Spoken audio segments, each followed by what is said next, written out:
ఆపదామపహర్తారం దాతారం సర్వసంపదాం లోకాభిరామం శ్రీరామం భూయో భూయో నమామ్యహం. హనుమానం జనాసూనుః వాయుపుత్రో మహాబలః రామేష్టః ఫల్గుణసఖః పింగాక్షో అమితవిక్రమः ఉదధిక్రమణశ్చైవ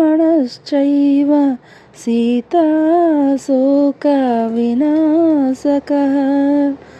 లక్ష్మణः ప్రాణదాతా చ దశగ్రీవస్య దర్పః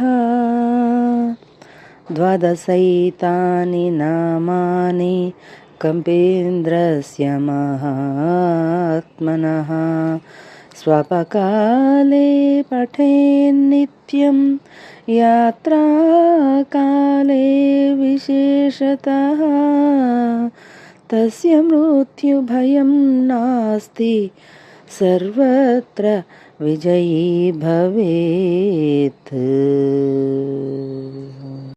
మనం ప్రతి మంగళవారం ఖచ్చితంగా ఆంజనేయ స్వామివి ఏదో ఒకటి యూట్యూబ్ నుంచి ఖచ్చితంగా తీసి వింటాం.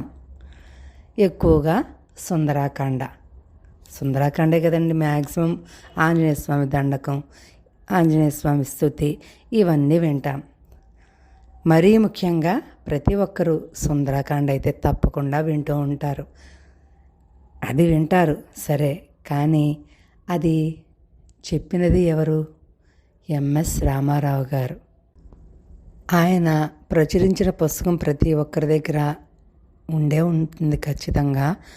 అందులో మనం సుందరాకాండ డైరెక్ట్గా మొదలుపెట్టేస్తాం, కానీ ఆ మొట్టమొదటిగా ఆయన గురించి చెప్పుకున్నవి కూడా కొన్ని ఉంటాయి. వాటిని చాలామంది స్కిప్ చేసేసి ముందరకు వెళ్ళిపోయి డైరెక్ట్గా పారాయణలోకి వచ్చేస్తూ ఉంటారు. కానీ ఆయన సంగతులు తెలుసుకోవాలంటే ఖచ్చితంగా మొదటి పేజీల్లో ఉన్న ఎంఎస్ రామారావు గారు స్వయాన రాసినటువంటి నా సంగతి అనే విషయాన్ని ఖచ్చితంగా మనం చదవాలండి. అది చదివిన తర్వాతే మనం సుందరాకాండ పారాయణం అప్పుడే పరిపూర్ణం అవుతుందండి. ఎందుకంటే అలా తెలుగులోకి మార్చి సుందరదాసుగా పిలిపించుకున్నటువంటి ఎంఎస్ రామారావు గారి గురించి కూడా మనం తెలుసుకోకపోతే ఎలాగండి మరి. ఎంఎస్ రామారావు గారు తెనాలి తాలూకా మోపర్రు గ్రామంలో ప్రథమ శాఖ నియోగి బ్రాహ్మణ కుటుంబంలో 1921 సంవత్సరం జూలై 3వ తేదీన జన్మించారు. శ్రీ మోపర్తి రంగయ్య గారు, శ్రీమతి మంగమ్మ గారు ఆయన తల్లిదండ్రులు. వారు శ్రీరాముని భక్తులు. చిన్నతనం నుండి ఎంఎస్ రామారావు గారు పాటలు పాడుతుండేవారు. హై స్కూల్ విద్య ముగిసిన తర్వాత గుంటూరు హిందూ కాలేజీలో చేరారు. ఇంటర్మీడియట్ 2వ సంవత్సరం చదువుతూ ఉండగా 1941 సంవత్సరంలో అంతర కళాశాల లలిత సంగీత పోటీలు జరిగాయి. అందులో మొదటి బహుమతి ఎంఎస్ రామారావు గారికి లభించింది. జడ్జీలుగా ఉన్న వారిలో ఒకరైన శ్రీ అడివి బాపిరాజు గారితో ఎంఎస్ రామారావు గారికి మొదటిసారిగా పరిచయం అయ్యింది. తరువాత తరచూ వారింటికి వెళుతూ ఉండేవారు. చలనచిత్ర రంగంలో ప్రవేశించమని ఆయన్ని వారు చాలా ప్రోత్సహించారట. 1944 సంవత్సరంలో ప్రఖ్యాత cine director, producer Shri YV Rao గారు వారి తహసీల్దారు చిత్రంలో ఎంఎస్ రామారావు గారి చేత మొదటిసారిగా ఈ రేయి నన్నొల్ల నేరవా రాజా అనే ఎంకిపాట పాడించారట. అదే చిత్రంలో నాయక పాత్ర ధరించిన శ్రీ సిహెచ్ నారాయణరావు గారికి ఎంఎస్ రామారావు గారు ప్లేబ్యాక్ పాటలు కూడా పాడారు.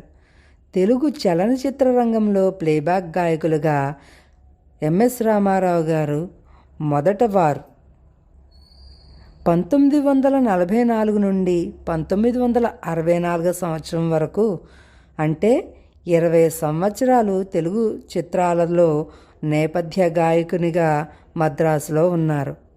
మద్రాసులో ఉన్న కాలంలో 5 సంవత్సరాల పాటు కర్ణాటక శాస్త్రీయ సంగీతాన్ని అభ్యసించారు. లలిత సంగీతం చక్కగా పాడుటకు శాస్త్రీయ సంగీత జ్ఞానం ఎంతైనా అవసరం అనుకున్నారు. కొన్ని పాటలు రాసి గ్రామ్ఫోన్ రికార్డులు కూడా చేశారు. అందులో ముఖ్యమైనవి నల్లపిల్ల, తాజ్మహల్, హంపి, కనీసం, హిమాలయాలకు రాలేనయ్యా మొదలైనవి. 1963 సంవత్సరంలో కొన్ని కారణాల వల్ల మద్రాసు వదిలి రాజమహేంద్రవరానికి చేరుకున్నారు. అచట నవభారతి గురుకుల వ్యవస్థాపకులు శ్రీ తన్నీరు బుల్లెమ్మ గారు ఎంతో అభిమానంతో ఎంఎస్ రామారావు గారికి ఉద్యోగాన్నిచ్చి ఆదరించారు. ఎంఎస్ రామారావు గారు, ఆయన భార్య, ఒక కుమార్తె, 2 కుమారులు గురుకులంలో 10 సంవత్సరాల కాలం నిరాడంబరంగా జీవితం సాగించారు. 1970 సంవత్సరంలో ఎంఎస్ రామారావు గారి జ్యేష్ఠ కుమారుడు శ్రీ బాబూరావు గారు ఇండియన్ ఎయిర్ ఫోర్స్లో పైలట్ ఆఫీసర్గా నియమించబడ్డారు. 1971 సంవత్సరంలో పాకిస్తాన్తో భారతదేశానికి యుద్ధం సంభవించినది. ఆ యుద్ధంలో ఆయన అబ్బాయి పాల్గొనవలసి వచ్చింది. కొన్ని నెలల పాటు వాని ఆచూకీ తెలియలేదు. ఎంఎస్ రామారావు గారు, ఆయన భార్య చాలా భయం చెంది కుమారుని క్షేమానికై వాయుకుమారుని ఆరాధించడము ప్రారంభించారు. తరువాత కొంతకాలానికి ఆయన గారి అబ్బాయి క్షేమంగా ఇల్లు చేరారు. ఎంఎస్ రామారావు గారికి ఎంతో ఆనందమైంది. శ్రీ హనుమంతుడే ఆయన ఆరాధ్య దైవం అయినాడు. 1972, 73, 74 సంవత్సరాల్లో తులసీదాసు హిందీలో రచించిన హనుమాన్ చాలీసాను, శ్రీ వాల్మీకి రామాయణము నుండి సుందరకాండమును తెలుగులోకి తర్జుమా చేశారు. 1975 సంవత్సరంలో సకుటుంబముగా హైదరాబాదుకు నివాసము మార్చుకున్నారు. జంట నగరాల్లోనూ తదితర ప్రాంతాలలోనూ సుందరకాండ గానము విజయవంతంగా సాగుతూ వచ్చింది. ఒకసారి వెనుదిరిగి చూసుకుంటే ఎన్నో ఒడిదుడుకులతో, కష్ట నష్టాలతో ఏటికెదురీతగా శ్రమించిన జీవితం గోచరిస్తుంది. అలా శ్రమించి అలసిపోయి తుదకు దిక్కులేని దీనుడై శ్రీ మారుతి పాద పద్మములపై తల నుంచి కొలువుంటే నా స్వామి నన్ను కరుణించేవాడా, నా చేత సుందరాకాండమును వ్రాయించేవాడా, స్వామి నా యందు దయయుంచి ఇంకా ఇలాంటి రచనలు నా చేత చేయించదలచినవి నేను సంపూర్తి చేస్తే చాలు అని ఎంఎస్ రామారావు గారు స్థిరచిత్తముతో ఆ స్వామివారి పాదాలపైన అనుకున్నారు. స్వామి దివ్య చరిత్రమును నిత్యము సంకీర్తన చేస్తూ ఆయన జీవితము ప్రశాంతంగా తెల్లవారితే చాలును అని అనుకున్నారు. ఇది ఎంఎస్ రామారావు గారు ఆయన స్వహస్తాలతో రాసినటువంటి, దానిని ప్రచురించినటువంటి ఆయన గాథ. అలాగే ఆయన ద్వారా కొంతమందికి కొన్ని స్మృతులు కూడా ఉన్నాయండి. అవేమిటి అంటే, మా ఊరు కూడా రాజమండ్రేనండి. మాకు తెలిసిన వారు ఒకరు ఎంఎస్ రామారావు గారి గురించి ఇలా చెప్పారు. అదేమిటంటే, ఒకానొక సందర్భంలో కోర్టులో గానసభ ఒకటి ఏర్పాటు చేశారట. ఆ గానసభలో ఎంఎస్ రామారావు గారు సుందరాకాండను ఆలపించారట. ఆ సందర్భంలో ఒక కోతి వచ్చి ఆయన ముందర కూర్చుందట. అందరూ, అక్కడున్న ప్రేక్షకులందరూ ఆ కోతిని చూసి, రామారావు గారు మీ ఎదురుకుండా కోతి కూర్చుందండి, చూడండి చూడండి అంటుంటే, ఎక్కడా కోతి, నాకేం కనిపించటం లేదు అని అన్నారట. కానీ అక్కడ ఆ కోతి అందరికీ కనిపిస్తోందండి, కానీ ఎంఎస్ రామారావు గారికి కనిపించడం లేదట.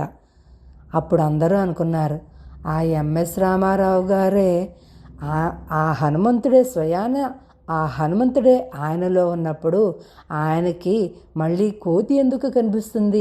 ఆ హనుమంతుడే స్వయంగా ఎంఎస్ రామారావు గారి చేత పలికించినప్పుడు ఆ ఎంఎస్ రామారావు గారే హనుమంతుడు అయినాడు.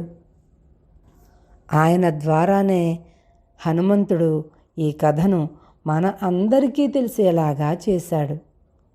శ్రీ హనుమాను గురుదేవ చరణములు ఇహపర సాధక శరణములు అని అనేటప్పటికి ఒక్కసారిగా మన మనస్సులో ఉన్నటువంటి ప్రతి ఒక్క అనవసరపు ఆలోచన పోయి ఆ హనుమంతుని గాథ మన కళ్ళ ముందరే కనబడుతున్నట్టుగా వివరంగా అది ప్రతి ఒక్క మాట ప్రతి ఒక్క పలుకు మనకి వినపడుతున్నప్పుడల్లా ఆ సందర్భం మన కళ్ళ ముందరే జరుగుతున్నట్టు అనిపిస్తుంది. ఒకసారి ఆనందం, ఒకసారి దుఃఖం, ఒకసారి ఆవేదన, ప్రతి ఒక్కటి ఆయన పాటను అలా లీనంగా వింటూ ఉంటే అది మనం కూడా అనుభవిస్తున్నట్టుగా ఉంటుంది. అంత అద్భుతంగా పాడినటువంటి శ్రీ ఎంఎస్ రామారావు గారికి నా పాదాభివందనాలు. ఇవే మా కృతజ్ఞతలు.